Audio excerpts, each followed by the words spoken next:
Hey everybody, Steve Prasbrowski. Welcome to tip number 47 in the 101 Tips to Ace Your Promotional Exam series. As a reminder, my website, code3firetrain.com, is a great resource for lots of free stuff to help you or anybody else that you're mentoring or helping prepare to be the best they can be, or yourself for that matter. So check it out. Lots of good intel on there. As a reminder, this series is based on my latest book from Fire Engineering Books and Videos, available off their website as well as mine. And there's a nice 25% off code in the bottom in the green box. Check it out. All right. Tip number 47.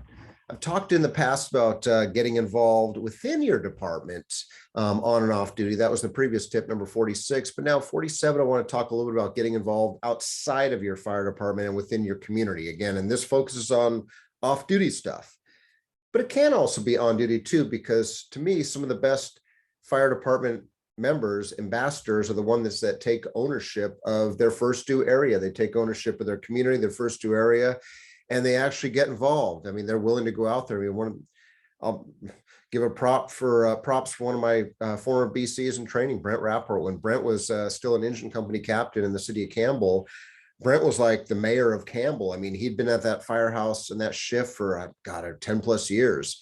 You know, it was tough for him to promote to battalion chief because he really enjoyed working on that busy company, as I used to as well 2 years ago.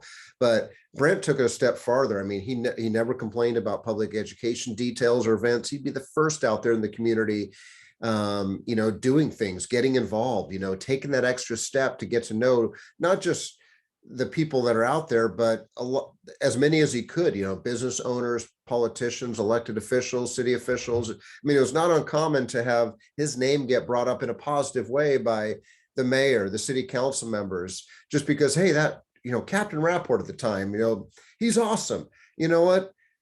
I mean, the positive attitude that he had with the community paid off dividends because, it was great to get those, compliments that got directed all the way to headquarters about, hey, Captain Rapport, Engine 81 crew, those guys are dialed, they really, went above and beyond, that's that ambassadorship. I mean, it was on duty and also off duty. He took that, he lives locally and he would also help out the city of Campbell with other events too, when necessary. I mean, he represents the fire department, and I say represent, it sounds bad because he's still employed there, but represents the department and the community very well. But get involved outside. It can be on duty, can be off duty.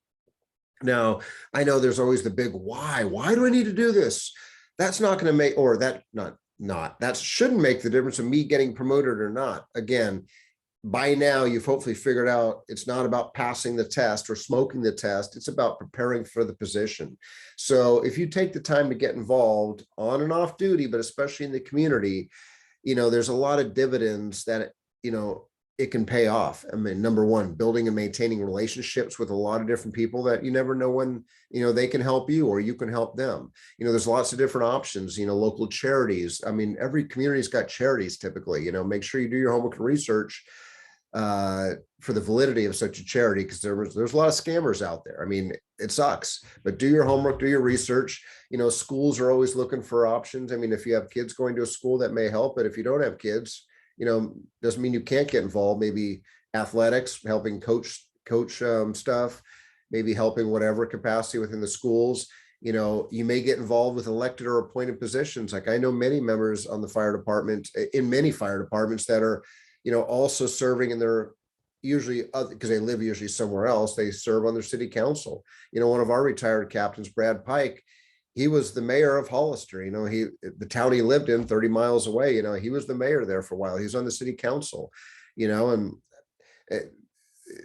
most of the time you can do that as long as it's not in the same community that you are employed by. I mean, and you usually have to live where you serve at, but he was mayor. I know many council members. City of San Jose has firefighters that are council members in other communities, and or planning commission members or whatever. I mean, I'm not saying you have to be a politician, but these people, obviously, I don't know what their aspirations are, but these are people that just wanted to get involved with their local community where they live to make things better. You can either complain, be a recliner sniper, or you can step up and be part of the solution, not the problem. But all these positions, or maybe community organizations, faith-based organizations, there's a plethora, shitload, if you've never heard the word plethora, because one of my students at college, what's the word plethora, chief? Shitload. Okay. tons, abundance of organizations that are always looking for people to help them out in whatever capacity, and more importantly, find something that you enjoy, that you don't mind spending your time with, and it's going to be a positive difference to benefit others. Make sure you go all in, just like I talked about in the previous tip about getting involved on the job with committees or projects. Make sure you go all in, especially if you're going to put it on your resume.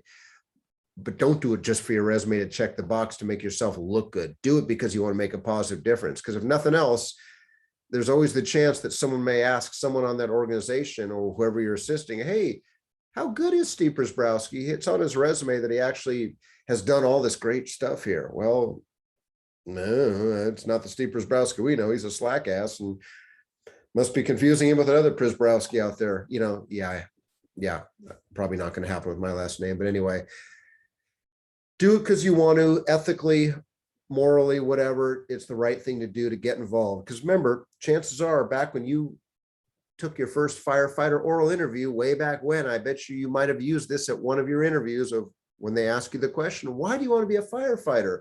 To give back, to help others.